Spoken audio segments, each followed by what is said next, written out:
My name is Richard Holman. I have a background in advertising and design. Began my career with the BBC, set up an agency in London, ran that for about 15 years. I think creativity is a wonderful thing. I think it's one of the best things human beings do. I think we need more of it in the world, so I do what I can to help people be more creative. You mentioned in your book, like the silly ideas before you come up with the good ideas to kind of bring that relaxation into it. The more fixed you are on having a great idea, the less likely it is that a great idea will show up.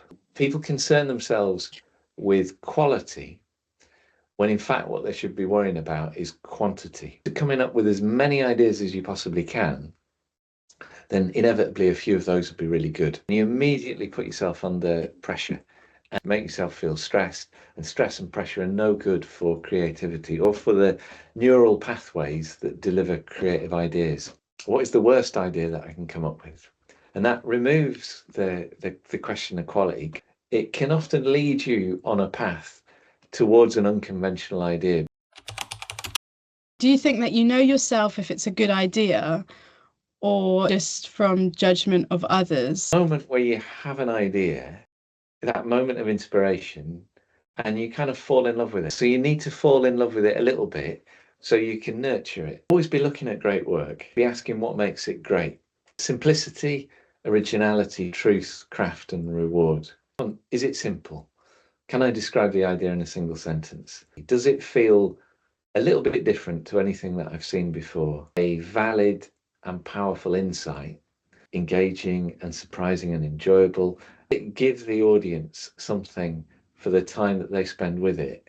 And what will it give them? Enlightened or amused or entertained? And that helps you develop it and make it stronger.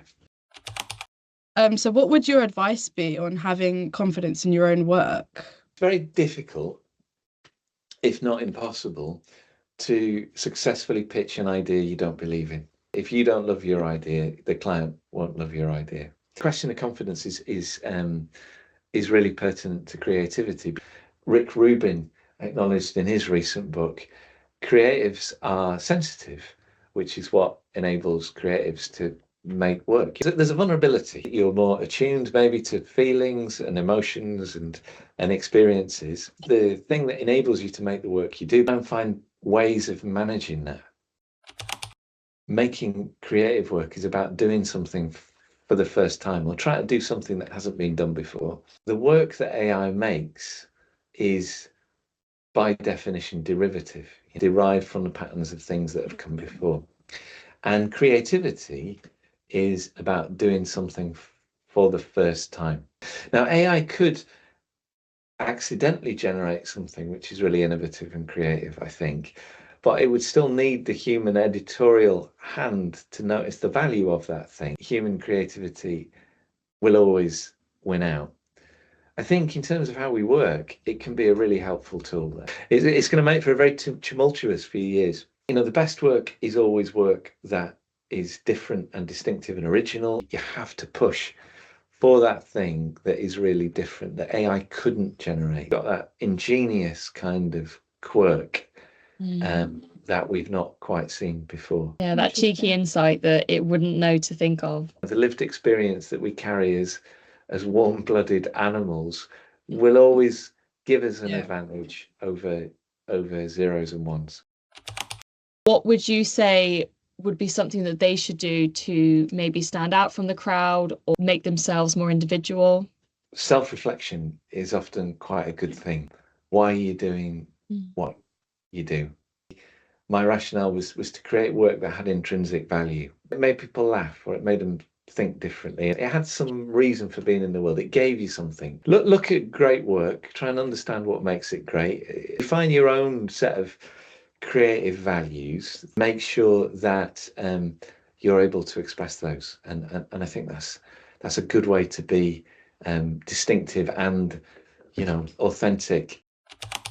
With this whole series, we're trying to do is really find out what these roles really are like, you know, because you hear a lot of fluffy things. That you can move across, move up, move down. Like there's so many different ways you could go, especially with creativity. Like like you're doing retreats now, so essentially you're an events manager now, and you've written a book, so you're an author. Like there's so many different routes you could take. I think it's really healthy for any creative professional to have a vehicle for expressing themselves creatively that's not work, you know. So having something on the side, whether that's, you know, just taking pictures on your phone, or you know, keeping a journal, or learning, you know, a new skill like painting a sculpture, and just having a way of expressing yourself outside of work, because it means that your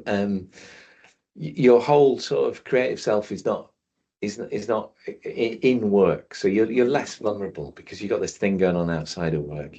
And also that thing that you do outside of work can lead to inspiration for work, but it can also end up taking you in a different direction. So I had you know, I was very into photography in my 40s, and did an MA in photography.